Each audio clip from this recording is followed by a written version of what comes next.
Ada shalom. Selamat hari Minggu yang diberkati. Seperti biasa katakan bersama saya orang yang paling disayang sama Tuhan. Saya orang yang dibenarkan karena iman dalam Kristus Yesus. Lihat kiri kanan, depan belakang, katakan kepada mereka, kamu juga. Amin. Ada 4 hal yang kita pelajari selama beberapa minggu yang membuat gereja, termasuk hidup saudara, hidup saya, semakin kuat. Yang pertama, bertekun dalam pengajaran rasul-rasul. Yang kedua, bertekun dalam persekutuan. Yang ketiga, selalu berkumpul memecah-mecahkan roti. Yang keempat, berdoa. Hari ini kita masuk dalam pelajaran yang ketiga, yaitu selalu berkumpul untuk memecah-mecahkan roti. Ingat, musuh yang berikutnya adalah kuda yang berbelang-belang, hijau kuning. Orang yang menungganginya, kalau saudara baca kitab Wahyu, orang yang menungganginya, kuda berbelang-belang, hijau kuning, bernama Maut. Dan kerajaan maut mengikutinya. Dan kepadanya diberi kuasa atas 1/4 dari bumi untuk membunuh, salah satunya dengan sampar. Dengan penyakit, virus yang mematikan. Jadi saudara dan saya sedang hidup dalam dunia yang semakin lama semakin gelap. Banyak virus, banyak kuman, bukan hanya virus kuman, tapi virus kuman yang mematikan. Bagaimana caranya saudara menghadapi semuanya ini? Kalau saudara sedang hidup dalam dunia yang seperti ini, semakin gelap, banyak virus kuman, penyakit yang mematikan, betapa pentingnya saudara dan saya sebagai orang percaya hidup di atas dasar penebusan yang sudah Tuhan kerjakan buat saudara, buat saya. Dan saya mau saudara mengerti penebusan yang sudah Tuhan kerjakan di atas kayu salib, bukan hanya dari hutang dosamu, tapi penebusan yang dia kerjakan termasuk dari penyakit, dari penderitaanmu. Dengan kata lain, penebusan yang dia sudah selesaikan bukan hanya untuk keselamatanmu, tapi untuk kesembuhan dan untuk kesehatanmu. Jadi Tuhan mau supaya hari ini saudara dan saya, anak-anaknya memiliki hidup yang sehat, umur yang panjang. Yang percaya boleh bilang amin. Yesaya pasal 53. Tetapi sesungguhnya penyakit kitalah yang ditanggungnya dan kesengsaraan kita yang dipikulnya. Padahal kita mengira dia kena tulah, dipukul dan ditindas Allah. Ayat ini menceritakan bagaimana keadaan Tuhan Yesus waktu dia tergantung di atas kayu salib. Waktu dia tergantung di atas kayu salib, kalau saudara baca ayat-ayat sebelumnya, terutama Yesaya pasal 52, di situ dikatakan dia begitu hancur. Bentuknya nggak lagi seperti anak manusia. Orang mengira waktu melihat Yesus begitu hancur, Yesus kena tulah, dipukul, ditindas Allah. Apakah benar demikian? Tidak. Apa yang terjadi sesungguhnya ketika dia hancur-hancuran? Alkitab berkata, sesungguhnya kenapa dia begitu hancur? Bentuknya nggak lagi seperti anak manusia. Sesungguhnya penyakit kitalah yang ditanggungnya, kesengsaraan kita yang dipikulnya. Dia begitu hancur karena dia sedang menanggung semua penyakitmu. Dia menanggung semua kesengsaraanmu. Matius juga mengutip ayat ini. Hal ini terjadi supaya genaplah apa yang difirmankan oleh Nabi Yesaya. Dialah yang menanggung penyakit kita. Dialah yang memikul kesengsaraan kita. Penyakit, kesengsaraan. Ini berbicara penyakit dan kesengsaraan secara fisik. Itu sebabnya musuh saudara iblis, dia tidak pernah mau saudara dan saya, anak-anaknya mengetahui dengan benar apa yang sudah Yesus kerjakan di atas kayu salib. Tapi saya percaya sebelum Yesus datang kedua kali, muncul di awan-awan untuk menjemput gerejanya, Tuhan akan membukakan semua kebenaran dari pekerjaan yang sudah dia selesaikan. Supaya saudara dan saya, anak-anaknya bisa berjalan dalam dunia yang gelap, bisa berjalan dengan tenang dan damai tanpa rasa takut. Amin. Tuhan mau saudara dan saya memiliki semua pekerjaan yang sudah dia selesaikan. Possessing your possession. Itu sebabnya hari ini saya mau berbicara tentang semua kebenaran supaya saudara bisa memiliki hidup yang sehat dan umur yang panjang. Amin. Saudara siap diberkati? Kita lihat firman Tuhan, Amsal pasal 4, ayat 20 sampai 22. Hai anakku, perhatikanlah perkataanku, arahkanlah telingamu kepada ucapanku. Janganlah semua itu menjauh dari matamu, simpanlah itu di lubuk hatimu. Karena itulah yang menjadi kehidupan bagi mereka yang mendapatkannya dan kesembuhan bagi seluruh tubuh mereka. Hai anakku, perhatikanlah perkataanku, perhatikanlah firmanku. Konteksnya, buat saudara, buat saya, adalah Injil Kristus. The present truth, kebenaran yang berlaku sekarang. Apa itu? Injil Kristus. Amin. Pengajaran rasul-rasul. Hai anakku, perhatikanlah Injil Kristus. Arahkanlah telingamu kepada Injil Kristus. Dengar. Janganlah semuanya itu menjauh dari matamu. Janganlah Injil Kristus menjauh dari matamu. Artinya apa? Baca. Dan simpanlah Injil Kristus dalam hatimu. Karena itulah. Apa yang dimaksudkan itulah di sini? Injil Kristus yang kamu baca, kamu dengar, yang kamu simpan dalam hatimu. Itu yang menjadi kehidupan bagi mereka yang mendapatkannya dan kesembuhan bagi seluruh tubuhmu. Kalau saudara sakit minum obat, maka obat bagus untuk organ tubuh tertentu, tapi nggak bagus untuk organ tubuh yang lain. Efek negatifnya sangat banyak. Tapi ada satu obat yang bisa menyembuhkan seluruh tubuhmu tanpa memberi efek negatif kepada anggota tubuh yang lain. Apa itu? Injil Kristus. Jadi kalau saudara meluangkan waktumu, duduk diam, mendengar, membaca Injil Kristus, menyimpan dalam hatimu, ini merupakan salah satu rahasia saudara bisa memiliki hidup yang sehat dan umur yang panjang. Menyimpan, membaca, mendengar, menyimpan, bertekun dalam pengajaran rasul-rasul. Alkitab begitu banyak memberikan contoh, ada tokoh-tokoh Alkitab yang memiliki hidup yang sehat, umur yang panjang, dengan menyimpan perkataan Tuhan dalam hatinya. Salah satu contohnya adalah Kaleb. Yosua pasal 14 ayat 7 berkata begini. Aku berumur 40 tahun ketika aku disuruh Musa, hamba Tuhan itu, dari Kades Barnea untuk mengintai negeri ini. Dan aku pulang membawa kabar kepadanya yang sejujur-jujurnya. Kaleb berkata begini, aku berumur 40 tahun. Umur berapa dia pada waktu itu? 40 tahun. Ketika Musa, hamba Tuhan itu, menyuruh aku dari Kades Barnea untuk mengintai negeri itu.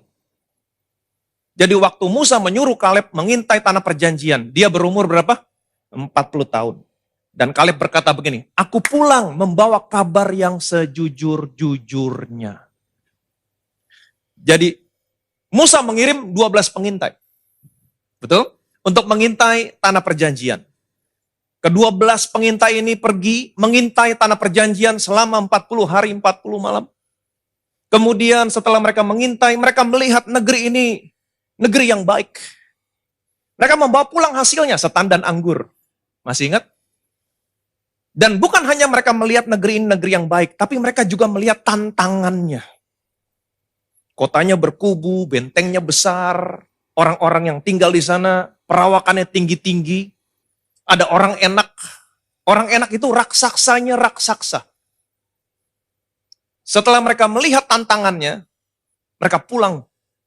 Dan mereka membawa kabar kepada Musa. Yang 10 orang, mereka membawa kabar, mereka lebih suka berbicara tantangannya. Itu sebabnya kabar yang disampaikan kepada Musa dan kepada bangsa Israel oleh 10 orang ini adalah kabar yang busuk. Oh, negeri yang kita intai itulah adalah negeri yang memakan penduduknya. Kotanya berkubu, bentengnya besar, orang yang tinggal di sana tinggi-tinggi perawakannya, ada orang enak. No, kita nggak mungkin bisa mengalahkan mereka.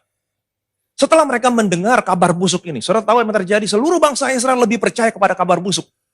Mereka menangis, mereka bersungut-sungut. Kenapa Tuhan membawa kita keluar dari Mesir dan membawa masuk ke negeri ini? Supaya kita dibunuh dengan pedang, ditumpas dengan pedang, supaya istri anak-anak kita menjadi tawanan. Ayo kita angkat pemimpin supaya dia memimpin kita kembali ke Mesir. Betapa jahatnya mereka. Mereka tidak percaya. Waktu Tuhan mendengar sungut-sungut mereka, Tuhan berkata kepada Musa, berapa lama lagi bangsa ini tidak mau percaya kepadaku? Berapa lama lagi bangsa ini menista aku? Semua yang tidak percaya, khususnya yang umur 20 tahun ke atas, mereka semua tidak akan pernah masuk ke tanah perjanjian.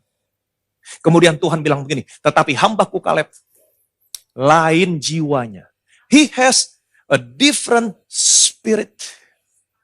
Aku akan membawa dia masuk dan keturunannya akan menduduki negeri itu selama-lamanya. Kenapa Tuhan berkata demikian tentang Kaleb? He has a different spirit. Dia punya roh yang berbeda. Aku akan membawa dia masuk ke negeri ini dan keturunannya akan menduduki negeri ini selama-lamanya. Kenapa?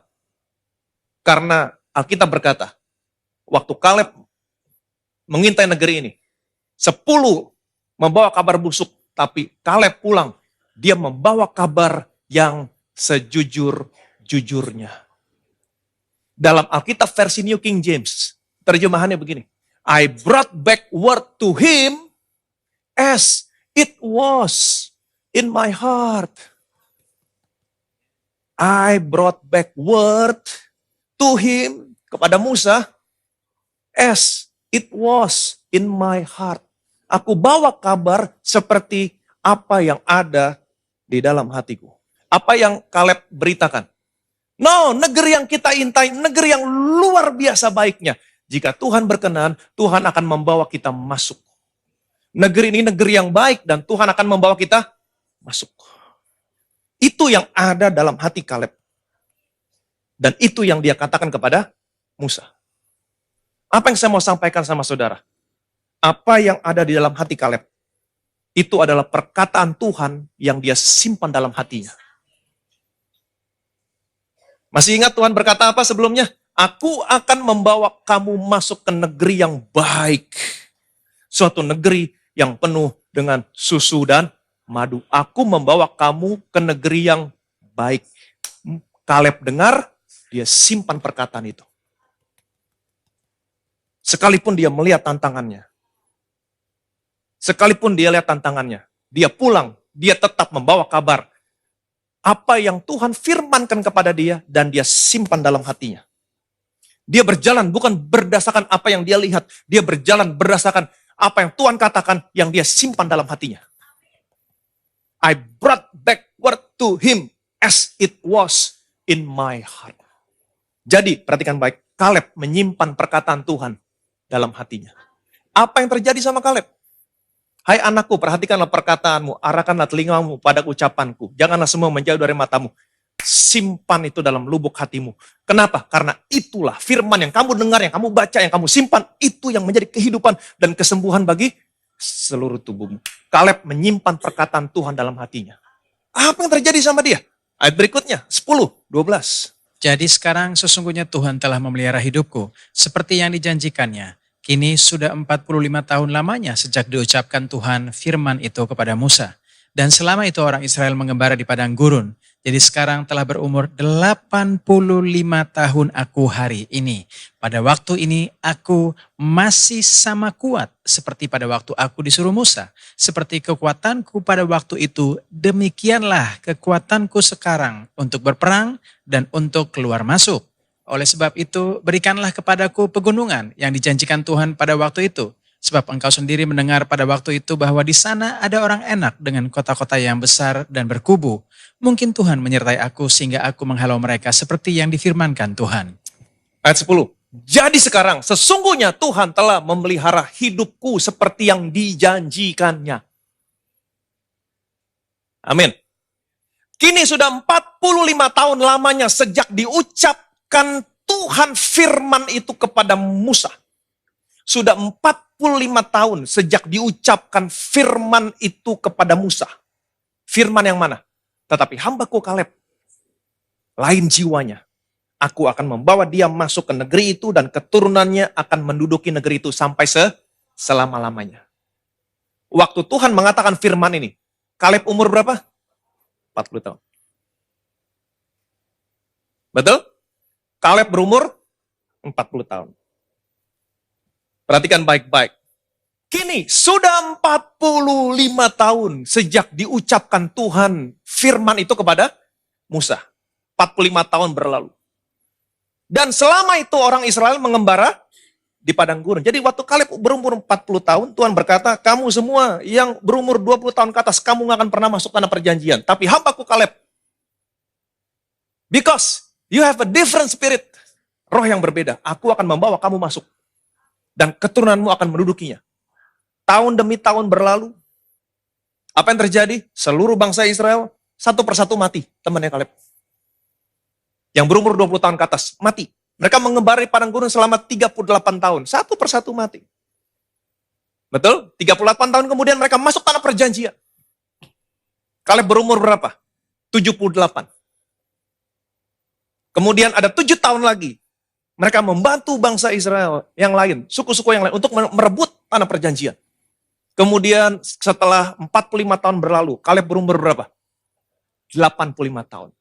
Kaleb berkata begini, kini sudah 45 tahun lamanya sejak diucapkan Tuhan firman itu kepada Musa, dan selama itu orang Israel mengembara di padang gurun, jadi sekarang telah berumur 85 tahun aku hari ini. Apa yang terjadi sama Kaleb? Pada waktu ini, aku masih sama kuat seperti waktu aku disuruh Musa, waktu dia umur 40 tahun. Seperti kekuatanku pada waktu itu, demikianlah kekuatanku sekarang untuk berperang, untuk keluar masuk. Tuhan pelihara hidupnya Kaleb. Umurnya boleh bertambah. Teman-temannya satu persatu, umurnya tambah, mati, habis. Dia umurnya bertambah, tahun demi tahun bertambah. 45 tahun berlalu. Apa yang terjadi? Kaleb berkata, aku hari ini umur 85 tahun, tapi kekuatanku masih sama seperti waktu aku umur 40 tahun. Sebagaimana kekuatanku pada waktu itu umur 40 tahun untuk keluar, masuk, berperang. Demikianlah kekuatanku sekarang. Enggak berubah. Tetap sama. Untuk apa? Keluar masuk untuk berperang. Why? Karena dia menyimpan perkataan Tuhan dalam hatinya. I brought back word to him as it was in my heart. Tuhan pelihara hidup Kaleb. Amin. Seolah-olah seperti Tuhan stop umurnya Kaleb. Umurnya boleh bertambah, tapi kekuatannya tidak pernah berkurang. Hai anakku, perhatikanlah perkataanku, arahkanlah telingamu kepada ucapanku. Jangan semuanya menjauh dari matamu. Simpan itu dalam lubuk hatimu. Ini yang Kaleb lakukan. Simpan perkataan Tuhan dalam lubuk hatinya. Apa yang terjadi? Itulah yang menjadi kehidupan dan kesembuhan bagi seluruh tubuh. Kaleb tetap sehat, tetap kuat. Kekuatan yang Kaleb miliki, kekuatan secara fisik, bukan kekuatan rohani, kekuatan secara fisik untuk berperang, untuk keluar masuk. Dan Kaleb buktikan, ayat ke-12 Kaleb bilang gini, oleh sebab itu berikanlah kepadaku pegunungan ini. Dia minta Hebron, yang dijanjikan Tuhan pada waktu itu. Sebab engkau sendiri mendengar pada waktu itu bahwa di sana ada orang enak. Dia minta Hebron. Saudara tahu siapa yang menguasai Hebron? Orang enak. Siapa orang enak? Orang enak itu raksasanya. Raksasa. Nggak main-main. Untuk merebut Hebron, dia harus usir. Dia harus basmi raksasanya raksasa. Dia minta Hebron. Apa yang terjadi? Dia basmi orang enak. Dia rebut Hebron. Hebron yang diduduki orang enak, raksasanya raksasa, direbut oleh seseorang yang berumur 85 tahun. Kekuatannya masih sama seperti waktu umur 40 tahun. Kenapa? Dia menyimpan perkataan Tuhan dalam hatinya. Saya punya kabar baik buat saudara.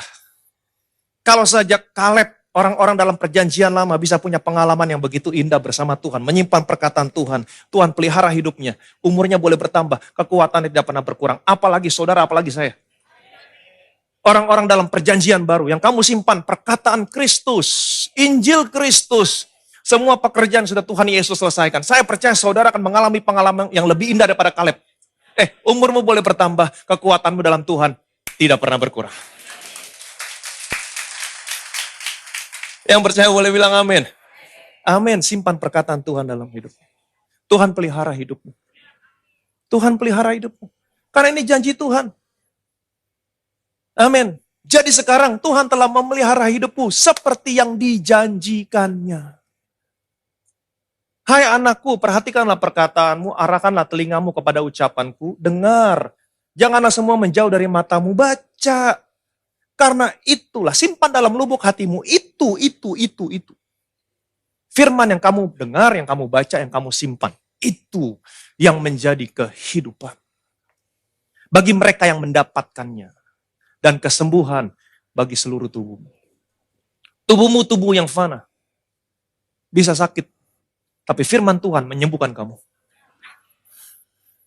Itu yang menjadi kehidupan dan kesembuhan bagi seluruh tubuh. Umurmu boleh bertambah, kekuatanmu dalam Tuhan tidak pernah berkurang.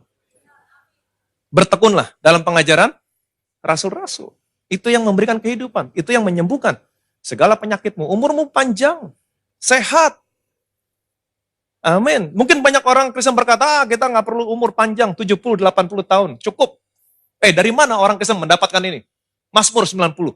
Mazmur 90, ayat 10, 11. Sungguh segala hari kami berlalu karena gemas-Mu. Kami menghabiskan tahun-tahun kami seperti keluh. Masa hidup kami 70 tahun. Dan jika kami kuat 80 tahun. Dan kebanggaannya adalah kesukaran dan penderitaan sebab berlalunya buru-buru dan kami melayang lenyap. Siapakah yang mengenal kekuatan umur kamu dan takut kepada gemas-Mu? Siapa yang menulis Mazmur 90? Musa. Kapan Musa menulis Mazmur ini? Waktu Musa hidup di bawah hukum Taurat dalam penggembaraannya selama 38 tahun bersama dengan bangsa Israel. Ini Musa yang tulis. Mereka hidup dalam murka Tuhan. Mereka hidup dalam gemasnya Tuhan. Sungguh segala hari kami berlalu karena gemas-Mu. Kami menghabiskan tahun ke tahun kami seperti keluh. Mereka selalu melihat penghukuman Tuhan. Mereka melihat amarah Tuhan. Tetapi saudara dan saya tidak lagi hidup di bawah hukum Taurat. Karena apa yang sudah Tuhan Yesus selesaikan di atas kayu salib. Allah sudah bersumpah. Aku tidak murka lagi sama kamu. Aku tidak menghardik kamu lagi. Biar gunung beranjak, bukit bergoyang. Kasih setiaku tidak pernah beranjak daripadamu. Firman Tuhan yang mengasihani engkau. Jadi miliki jaminan bahwa Allah di surga tidak pernah lagi marah sama saudara. Dan miliki kepastian bahwa Bapa di surga begitu mengasihimu. Amin. Masa hidup kami 70 tahun dan jika kami kuat 80 tahun. Jadi orang-orang hidup di bawah hukum Taurat kekuatannya terbatas.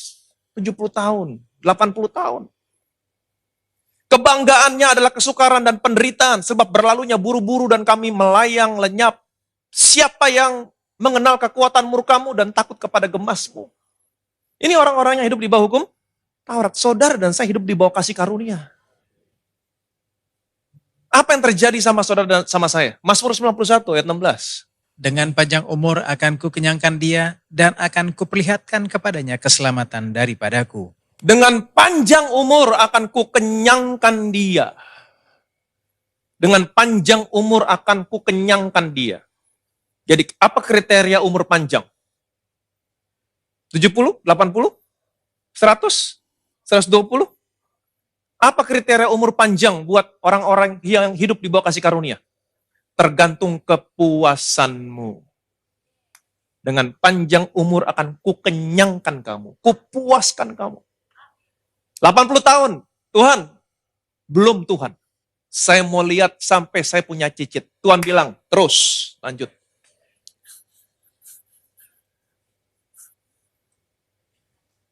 Amin. Tuhan, saya udah puas Tuhan, 90. Anak cucu saya udah diberkati dalam Tuhan. Tuhan, biarlah saya pulang dalam damai sejahtera. Tuhan bilang, pulang.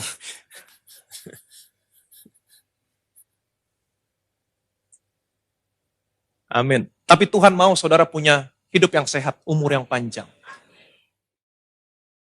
Minggu depan saya izin untuk lanjutin khotbah ini sebelum kita masuk yang keempat. Tuhan mau kamu punya hidup yang sehat, umur yang panjang, karena Tuhan punya tujuan. Untuk apa? Melayani dia. Amin. Dengan umur panjang akan kukenyangkan dia dan akan kuperlihatkan kepadanya keselamatan daripadaku. I will show you my Yeshua. Amin. Siapa keselamatan sini? Yesus. Jadi kalau saudara selalu melihat Yesus, apakah saudara menyadari setiap kali kamu menempatkan dirimu di bawah Injil Kristus, baca, dengar, simpan, kamu melihat Yesus? Karena seluruh Alkitab saudara semuanya berbicara tentang Yesus. Jadi waktu kamu menempatkan dirimu di bawah Injil Kristus, kamu melihat Yesus. Kalau saudara melihat Yesus, apa yang terjadi? Tuhan akan memuaskan kamu. Dengan apa? Umur panjang. Itulah kehidupan. Kesembuhan, kesehatan bagi mereka yang mendapatkannya. Amin. Jadi saudara nggak lagi hidup di bawah hukum Taurat, kamu hidup di bawah kasih karunia Tuhan. Kamu orang yang dibenarkan karena iman. Bagaimana seharusnya orang yang benar karena iman? Apa yang terjadi kamu melihat Yesus? Lihat bapamu Abraham. Kejadian pasal 18 ayat 1 sampai 2. Kemudian Tuhan menampakkan diri kepada Abraham dekat pohon terbantin di Mamre, sedang ia duduk di pintu kemahnya waktu hari panas terik. Ketika ia mengangkat mukanya, ia melihat 3 orang berdiri depannya. Sesudah dilihatnya mereka, ia berlari dari pintu kemahnya, menyongsong mereka. Lalu sujudlah ia sampai ke tanah. Waktu peristiwa ini terjadi, Abraham saat itu umurnya kurang lebih hampir mendekati 100 tahun. 99 tahun lebih. Alkitab menceritakan dia duduk di pintu kemahnya pada waktu panas terik. Kemudian waktu dia mengangkat mukanya, dia melihat ada 3 orang berdiri di depannya. Dia langsung tahu yang tengah itu Yesus. Dia melihat Yesus. Apa yang terjadi? Sesudah dilihatnya mereka, ia berlari dari duduk. Saya udah katakan sama dari posisi duduk. Untuk orang yang berumur hampir 100 tahun, dari posisi duduk, berlari, kemudian sujud menyembah. Ini gak mudah. Gak mudah loh. Dari umur 100 tahun, dari posisi duduk, melihat, kemudian dia berlari, sujud menyembah. Gak mudah. Ini yang terjadi ketika Abraham melihat siapa? Melihat Yesus. Bukan hanya sampai di sini. Ayat yang ke-6, ke-7 bilang begini. Lalu Abraham segera pergi ke kemah mendapatkan Sarah serta berkata, segeralah ambil 3 sukat tepung yang terbaik, remaslah itu dan buatlah roti bundar. Lalu berlarilah Abraham kepada lembu sapinya. Ia mengambil seekor anak lembu yang empuk dan baik dagingnya dan memberikannya kepada seorang bujangnya, lalu orang ini segera mengelolahnya. Lalu Abraham segera pergi ke kemah, segera mendapatkan Sarah serta berkata, segeralah ambil 3 sukat tepung yang terbaik, remaslah itu, buatlah roti bundar. Lalu Abraham berlari lagi kepada lembu sapinya. Ia mengambil seekor anak lembu yang empuk dan baik dagingnya dan memberikan kepada seorang bujangnya. Lalu orang ini segera mengolah. Abraham lari ke sana ke sini. 100 tahun. Dia lari kepada istrinya, segera ambil tepung, olah jadi roti bundar. Dia lari lagi ke kandang. Dia ambil anak lembu yang empuk. Dia kasih, olah. Dia berlari ke sana ke sini, melayani Tuhan. Itu sebabnya tadi saya katakan, saya minta izin minggu depan. Sebelum kita masuk khotbah yang keempat tentang berdoa, saya ingin tunjukin sama saudara, Tuhan mau kamu memiliki hidup yang sehat, umur yang panjang. Karena Tuhan punya tujuan untuk melayani Tuhan. Amin. Untuk melayani Tuhan. Itu sebabnya Tuhan mau kamu punya hidup yang sehat, umur yang panjang, supaya kamu bisa melayani pekerjaan Tuhan. Supaya lebih banyak lagi orang tahu dan memiliki pengetahuan dan pengenalan akan Tuhan kita Yesus Kristus. Selama kamu bisa punya umur yang panjang, hidup yang sehat, kamu bisa menjadi berkat buat orang lain. Betul? Supaya orang lain bisa memiliki pengetahuan, pengenalan akan Tuhan kita Yesus Kristus lebih lagi. Karena kalau kamu sudah kembali ke surga, kamu gak bisa lakukan ini. Jadi itu tujuan Tuhan. Tuhan mau kamu memiliki hidup yang sehat, umur yang panjang untuk melayani pekerjaan Tuhan. Abraham lari ke sana, lari ke sini, duduk, lihat Yesus, berlari, sujud. Setelah itu dia lari lagi kepada Sarah, olah roti. Kemudian dia lari lagi ke kandang, ambil lembu yang gemuk, dia kasih bujangnya, olah. Untuk siapa? Untuk Tuhan. Dia berlari ke sana sini, kuat 100 tahun untuk melayani pekerjaan Tuhan. Amin. Kenapa Abraham kuat? Dia melihat Yesus. Waktu kamu baca Alkitab, kamu melihat Yesus. Kamu mendapat kekuatan baru. Amin.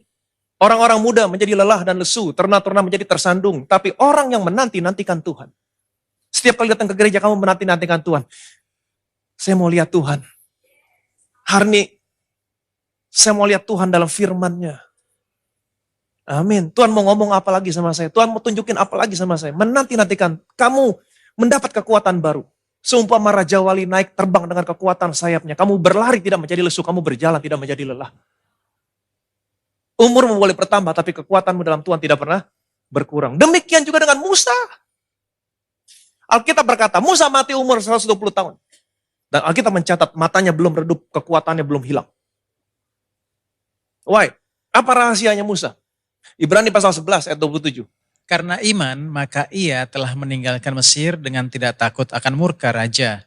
Ia bertahan sama seperti ia melihat apa yang tidak kelihatan. Karena iman, maka ia telah meninggalkan Mesir dengan tidak takut akan murka raja. Ia bertahan sama seperti ia melihat apa yang tidak kelihatan. Ia bertahan, kata bertahan di sini, kartereo. Yang artinya endure, to be strong. Dia menjadi kuat. Musa menjadi kuat. Semakin kuat, semakin kuat, semakin kuat. To be strong. Apa rahasianya? Sama seperti ia melihat apa yang tidak kelihatan. Ia menjadi kuat karena ia melihat apa yang tidak kelihatan. Terjemahannya, as seeing him who is invisible. As seeing him, himnya huruf besar. Dia melihat siapa? Dia melihat Yesus. Dia menjadi kuat. Tahukah saudara? Musa selalu melihat Yesus dari semua yang dia lakukan. Amin. Ingat baik-baik, seluruh Alkitabmu berbicara tentang Yesus. Ingat waktu Yesus menampakkan diri kepada kedua orang muridnya. Nanti kita akan lihat. Betul? Yesus menceritakan semua yang tertulis tentang dia dalam seluruh kitab Musa. Dan kitab para nabi. Semuanya tentang Yesus. Dari semua yang Musa lakukan, Musa dia melihat Yesus. Amin. Saudara masih ingat waktu Musa disuruh naik ke atas Gunung Sinai? 40 hari, 40 malam. Apa yang Musa lakukan di sana? Allah memberikan rancangan untuk membangun bait Allah kepada Musa. Dan rancangannya begitu detail dan semuanya berbicara tentang Yesus. Pintunya hanya satu ya Musa ya. Jangan ada banyak, hanya satu. Ini berbicara tentang siapa? Yesus. Akulah satu-satunya jalan. Tidak ada seorang pun yang bisa sampai kepada Bapa kalau tidak melalui aku. Ada kaki Dian. Satu-satunya benda penerangan di sana. Akulah terang dunia. Ada meja roti sajian, ada roti di sana. Akulah roti. Semuanya berbicara tentang Yesus. Dalam segala sesuatunya Musa selalu melihat Yesus. Dalam segala perkara Musa selalu melihat Yesus. Saudara masih ingat waktu bangsa Israel banyak yang mati di padang gurun digigit ular? Allah memerintahkan kepada Musa, Musa kamu buat ular tedung dari tembaga, gantung di atas tiang. Semua orang Israel yang digigit ular, apabila melihat kepada ular tedung yang digantung di atas tiang, semuanya hidup. Ular tedung dari tembaga yang digantung di atas tiang merupakan gambaran tentang siapa? Yesus yang tergantung di atas kayu salib. Kenapa dia digambarkan sebagai ular? Karena dia menanggung dosamu. Dia yang tidak berdosa telah dibuat jadi dosa. Kenapa dari tembaga? Tembaga berbicara tentang penghukuman. Jadi di atas kayu salib, Yesus bukan hanya menanggung dosamu, dia menanggung semua penghukumanmu.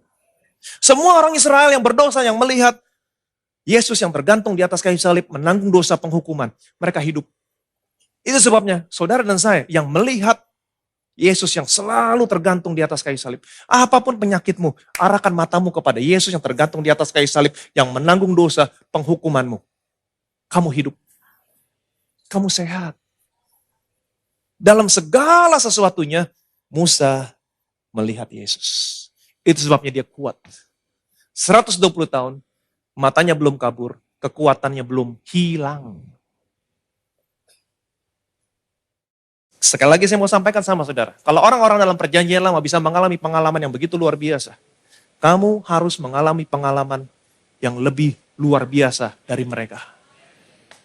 Umurmu boleh bertambah, kekuatanmu dalam Tuhan tidak pernah berkurang. Selalu melihat Yesus. Musa melihat Yesus yang dihancurkan di atas kayu salib. Begitu juga dengan saudara dan saya, setiap kali kita perjamuan kudus, kamu sedang melihat dia yang tergantung di atas kayu salib. Kalau saja Musa punya pengalaman yang begitu luar biasa. Dan hari ini konteksnya lah selalu berkumpul memecah-mecahkan roti. Kalau kamu selalu berkumpul memecah-mecahkan roti, kamu selalu melihat dia yang dihancurkan di atas kayu salib. Kalau Musa saja bisa punya pengalaman 120 tahun, matanya belum kabur, kekuatannya belum hilang. Kamu harus punya pengalaman yang lebih indah lagi bersama Yesus. Selalu melihat Yesus. Bertekun dalam pengajaran rasul-rasul. Bilang sama kiri kanan, selalu melihat Yesus. Bertekun dalam pengajaran rasul-rasul. Itulah Itulah yang menjadi kehidupan dan kesembuhan bagi seluruh tubuh. Amin. Apa rahasia yang lain lagi? Hidup sehat, umur panjang. Konteksnya hari ini adalah selalu berkumpul, memecah-mecahkan roti. Ingat baik-baik, waktu kamu berkumpul, memecah-mecahkan roti, broken body, tubuh yang dihancurkan, sesungguhnya kamu sedang melihat Yesus yang dihancurkan. Setelah Yesus bangkit, Yesus menampakkan diri kepada kedua orang muridnya yang sedang dalam perjalanan ke Emmaus. Yesus membuat mata mereka berdua tidak bisa melihat Yesus secara fisik. Tapi singkat cerita, Yesus menceritakan kepada mereka berdua semua yang tertulis tentang dirinya dalam seluruh kitab suci, mulai kitab Musa sampai kitab nabi-nabi. Buat Yesus, mereka lebih baik melihat Yesus dalam firman daripada melihat Yesus secara fisik. Dengan demikian, semua orang Kristen, kita semua punya kesempatan untuk melihat Yesus. Lihat Yesus dalam firman. Amin. Setelah itu mereka tiba di Emmaus. Apa yang mereka lakukan di Emmaus? Lukas pasal 24, 30 sampai 33. Waktu ia duduk makan dengan mereka, ia mengambil roti, mengucap berkat, lalu memecah-mecahkannya dan memberikannya kepada mereka. Ketika itu terbukalah mata mereka dan mereka pun mengenal dia, tetapi ia lenyap dari tengah-tengah mereka. Kata mereka seorang kepada yang lain, bukankah hati kita berkobar-kobar ketika ia berbicara dengan kita di tengah jalan dan ketika ia menerangkan kitab suci kepada kita? Lalu bangunlah mereka dan terus kembali ke Yerusalem. Di situ mereka mendapati ke-11 murid itu. Mereka sedang berkumpul bersama-sama dengan teman-teman mereka. Ayat 33. Mereka tiba di Emmaus, kemudian mereka duduk makan. Yesus mengambil roti, mengucap berkat, lalu memecah-mecahkannya, broken body, dan memberikannya kepada mereka. Makan. Apa yang terjadi? Terbukalah mata mereka berdua, mereka pun mengenal dia, tetapi ia lenyap dari tengah-tengah mereka. Kemudian seorang berkata kepada yang lain, bukankah hati kita berkobar-kobar ketika dia menjelaskan kepada kita tentang dirinya dalam seluruh kitab suci? Mereka melihat Yesus dalam firman. Apa yang terjadi? Hati mereka berkobar-kobar. Mereka mendapat kekuatan baru. Amin. Dan setelah itu mereka perjamuan kudus, broken body. Apa yang terjadi sama mereka? Lalu bangunlah mereka, perhatikan baik-baik. Dan terus kembali ke Yerusalem. Langsung kembali ke Yerusalem. Ingat baik-baik. Mereka baru tiba di Emmaus. Berjalan kaki dari Yerusalem. 7 mil, 10,5 kilo. 10,5 kilo. Kalau orang berjalan normal, 1 kilometer itu kurang lebih 15 menit. Betul? 1 kilo 15 menit. Ini 10 kilometer. Berarti 150 menit, 2,5 jam. Berjalan kaki. Kita tahu medannya di sana nggak lurus, pasti ada naik, turun, naik, turun. Betul? Mereka pasti lelah. Mereka baru tiba, mereka perjamuan, dan mereka langsung kembali lagi. Jalan kaki lagi. 2,5 jam lagi. Mereka mendapat kekuatan baru. Amin. Satu rahasia lagi. Itu sebabnya minggu yang lalu kita sama-sama pernah melihat Paulus berkata kepada jemaat di Korintus, sebab itu banyak di antara kamu yang lemah, yang sakit, dan tidak sedikit yang meninggal. Kenapa? Barang siapa makan minum tanpa mengakui tubuh Tuhan, ia mendatangkan hukuman atas dirinya. Sebab itu banyak di antara kamu yang lemah, yang sakit, yang tidak sedikit yang meninggal. Tapi di sini kita, waktu kita perjamuan kudus, kita mengakui untuk apa tubuhnya dipecah-pecahkan. Sebab itu banyak di antara kamu, Bethesda Church, yang kuat, sehat, umur panjang. Yang percaya boleh bilang amin. Amin. Kita selalu berkumpul memecah-mecahkan roti. Selalu. Kita selalu melihat Yesus yang dihancurkan.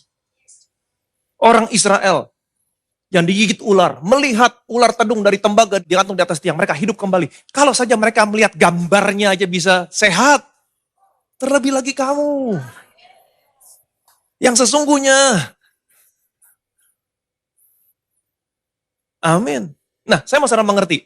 Kejadian ini terjadi pada hari apa? Hari Minggu. Sesungguhnya Tuhan ingin menunjukkan sama saudara apa yang seharusnya orang Kristen lakukan pada hari Minggu. Dan ini yang kita pelajari selama ini. Ini yang membuat hidup orang Kristen semakin kuat. Gereja semakin kuat. Apa yang sudah kita pelajari? Yang pertama bertekun dalam pengajaran rasul-rasul. Yang kedua, bertekun dalam persekutuan. Yang ketiga, selalu memecah-mecahkan roti. Nanti kita akan belajar berdoa. Di hari Minggu ini, ingat baik-baik, ada 2 orang murid yang berjalan bersama-sama. Mereka berbincang-bincang tentang Yesus. Sekalipun yang mereka bicarakan itu di luar konsep yang sesungguhnya. Tapi Tuhan tetap hadir. Sebab di mana 2-3 orang berkumpul dalam namaku, aku hadir. Apakah Tuhan genapi janjinya? Genapi. Ini berbicara apa? Bertekun dalam persekutuan. Kemudian Tuhan menjelaskan kepada mereka berdua semua yang tertulis tentang dirinya. Injil Kristus. 2,5 jam bertekun dalam pengajaran rasul-rasul Injil Kristus. 2,5 jam. Saudara 40 menit udah gelisah. 2,5 jam. Ini yang berbicara bertekun dalam pengajaran rasul-rasul. Kemudian sampai di Emmaus, mereka memecah-mecahkan roti. Selalu berkumpul memecah-mecahkan roti. Ini yang harus terjadi setiap hari Minggu. Bertekun dalam persekutuan. Bertekun dalam pengajaran rasul-rasul. Kemudian memecah-mecahkan roti. Termasuk berdoa.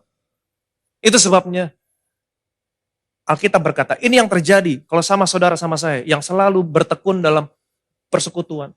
Tidak pernah mau melewatkan hari Minggu. Ini yang terjadi sama saudara. Yesaya pasal 55 ayat 11. Demikianlah firmanku yang keluar dari mulutku, ia tidak akan kembali kepadaku dengan sia-sia, tetapi ia akan melaksanakan apa yang ku kehendaki, dan akan berhasil dalam apa yang kusuruhkan kepadanya. Sungguh, kamu akan berangkat dengan sukacita, dan akan dihantarkan dengan damai. Gunung-gunung serta bukit-bukit akan bergembira dan bersorak-sorai di depanmu, dan segala pohon-pohonan di padang akan bertepuk tangan. Demikianlah firmanku yang keluar dari mulutku tidak akan pernah kembali dengan sia-sia. Tetapi, perhatikan baik, akan melaksanakan apa yang kuhendaki dan berhasil dalam apa yang kusuruh. Amin. Sungguh, kamu akan berangkat dengan sukacita. Kamu datang ke gereja, kamu bersukacita. Dari rumah, saudara bersukacita. Kenapa? Kamu mau bertekun dalam persekutuan, kamu mau mendengar Injil Kristus, bertekun dalam pengajaran rasul-rasul, kamu mau mecah-mecahkan roti. Kamu berdoa.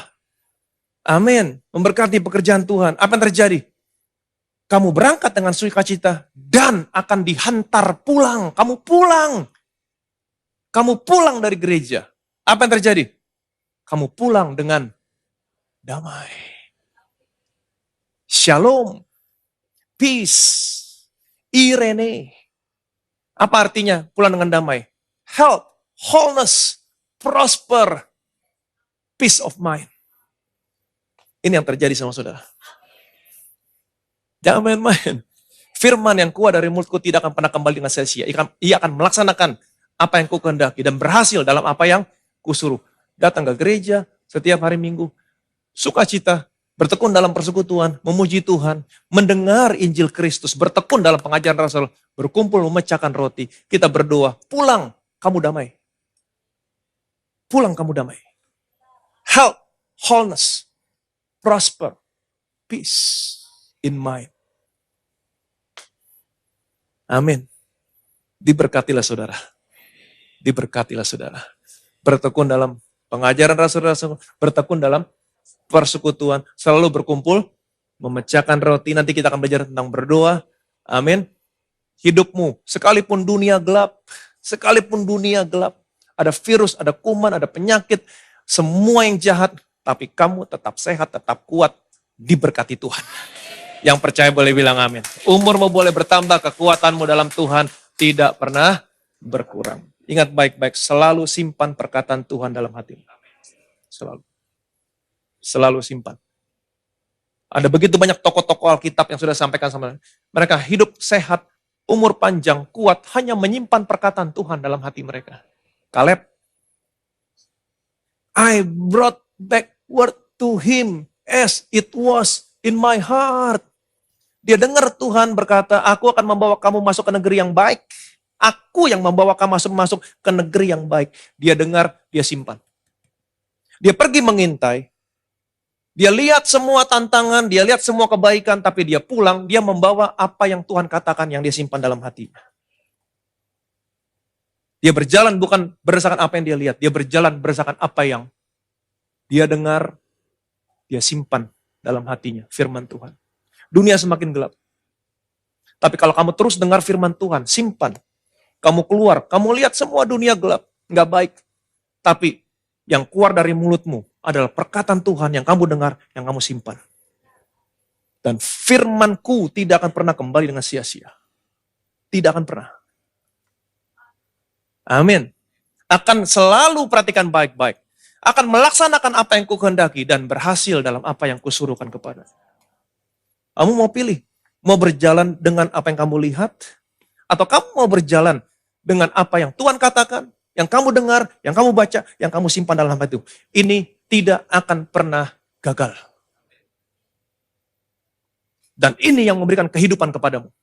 Dan kesembuhan kepada seluruh tubuhmu. Amin.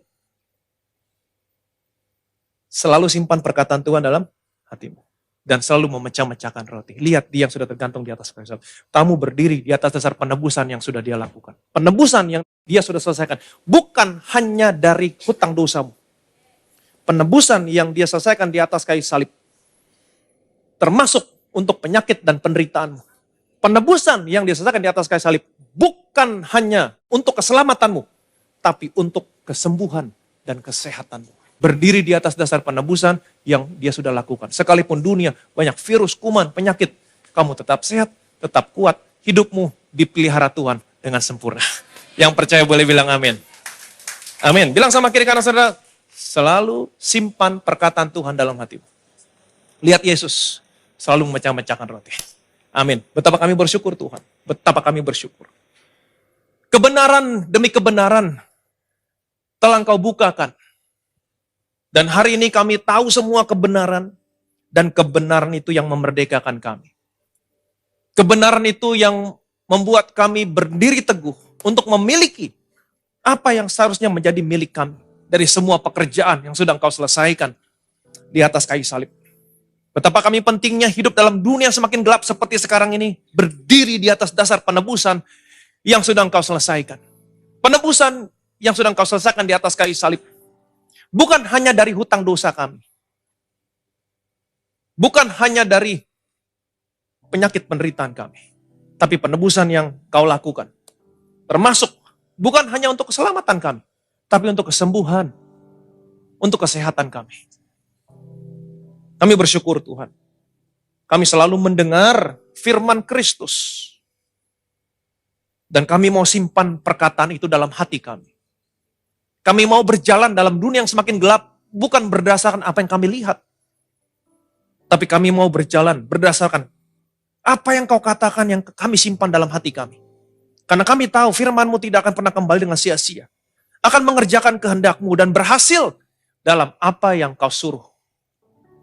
Dan kami akan melihat Tuhan. Bagaimana Engkau memelihara kami. Dalam dunia yang semakin gelap seperti sekarang ini. Seperti Kaleb, seperti Musa. Umurnya boleh bertambah, tapi kekuatannya dalam Tuhan tidak pernah berkurang. Kalau saja mereka mengalami pengalaman yang luar biasa, hanya dengan melihat gambar. Tapi hari ini kami melihat Engkau yang sesungguhnya. Kami semua di tempat ini, Jemaat Bethesda akan mengalami pengalaman yang lebih indah dari Musa, dari Kaleb, dari siapapun Tuhan, orang-orang dalam perjanjian lama. Umur kami boleh bertambah, tapi kekuatan kami dalam Tuhan tidak pernah berkurang. Segala kemuliaan, segala hormat, segala pujian hanya bagi nama Tuhan kita Yesus Kristus. Semua yang percaya diberkati. Sama-sama kita katakan, amin. Berikan tepuk tangan yang luar biasa bagi Tuhan.